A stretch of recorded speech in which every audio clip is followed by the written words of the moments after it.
Brian Laundrie's father is back home tonight after joining in the search to try and find his son today.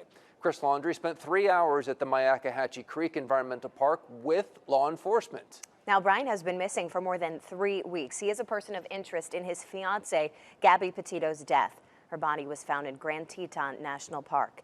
NBC2's Samantha Serban is live outside the Laundrie home in Northport tonight. This is the first time Chris Laundrie has been able to go inside the Myakkahatchee Creek Environmental Park since his son went missing more than 3 weeks ago. Now Chris Laundrie is home and isn't saying anything about how the search went. Brian Laundrie disappeared more than 3 weeks ago. For the first time since reporting him missing, Laundrie's dad is involved in the manhunt. This morning, Chris Laundrie left with law enforcement for the Myakkahatchee Environmental Park. That's where Brian allegedly went to hike September 13th and where his Mustang was found. The family's attorney says the reason? To point out any favorite trails or spots Brian may have used. Laundrie and law enforcement left the park just before 2 this afternoon. Find your son, Chris? Any thoughts? They did not find his son, Brian, the only person of interest in Gabby Petito's disappearance.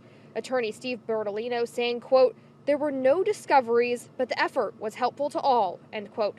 Chris Laundrie spent more than 3 hours out in the park. When he returned home to a driveway full of reporters, Do you believe your son is still alive, Mr. Laundrie? complete silence. Chris, what was the purpose of today's field trip? The attorney for the Laundrie family says Brian's parents are grateful for law enforcement searching for Brian over the last 3 weeks, and they hope he can be located soon. Peter? Samantha, a question about the area they're searching. We know that park was extremely flooded when they first searched it, which obviously makes their job harder.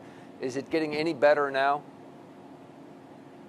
Yeah, weeks ago you couldn't even see inside of the park because the water was so high. The gate was closed and vehicles couldn't really get in there. We talked to the K-9 team yesterday who said they had to swim through parts of it. Now the attorney for the Laundrie family tells me that water is receding. Law enforcement is able to get into certain areas that they haven't been before, making the search a little bit easier. Live in Northport, Samantha Serban, NBC2.